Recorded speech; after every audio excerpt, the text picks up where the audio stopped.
Welcome to the Mercedes-AMG C S Coupe. It's Merc's turbocharged answer to the likes of the BMW M4, Lexus RCF and Audi RS5. And I think it's a bit of a looker. The only thing it shares in common with its more pedestrian body-styled cousins is the roof, the boot lid and the pillarless doors. The rest is all bespoke for the coupe. It's absolutely stunning.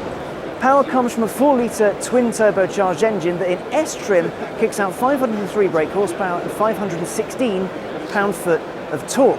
0 to 62 is in 3.9 seconds and its top speed is 155 miles an hour unless you spec the driver's package.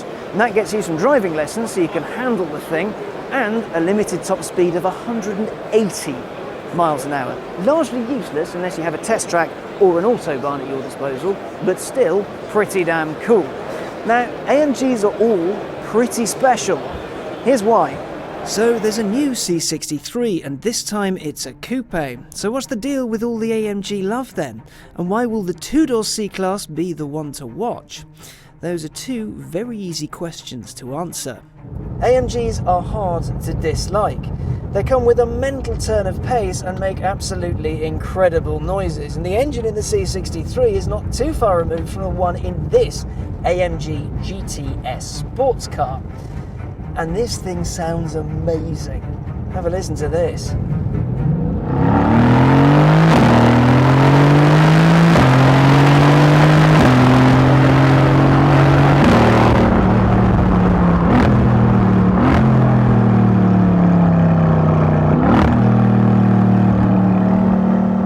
The AMG philosophy has never been to create a hard-edged race car for the road, well, apart from the Black Series cars, but those are a special case.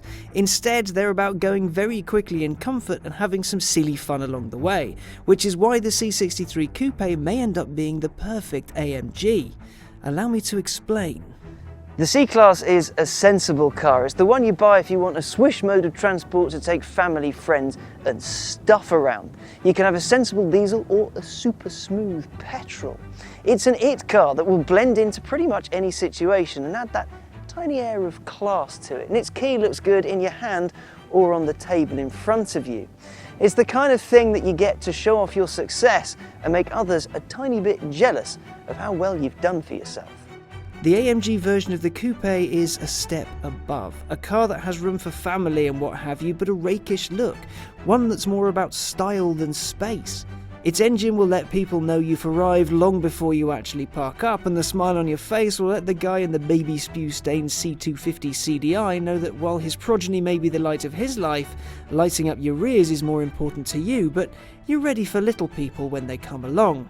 It's an everything car, but with a snarl. Weighing in at 1,725 kilos, it's hardly a featherweight, but it makes up for all that girth with power. It's the most powerful car in its class. And Merc says despite all of that, it'll manage nearly 33 miles to the gallon and kick out just 200 grams per kilometre of carbon dioxide, which is mammothly impressive when you consider the weight, the power and the speed and the everything about it. Now it's also probably going to be one of the best sounding in its class as well, because that's kind of AMG shtick. You've got changeable driving modes and fiddle-withable traction control, so you can either drive through town nice and slowly or go everywhere with the rear tyre smoking and the arse hanging out. Driver's choice. Now, if the saloon is anything to go by, then this is going to be spectacular.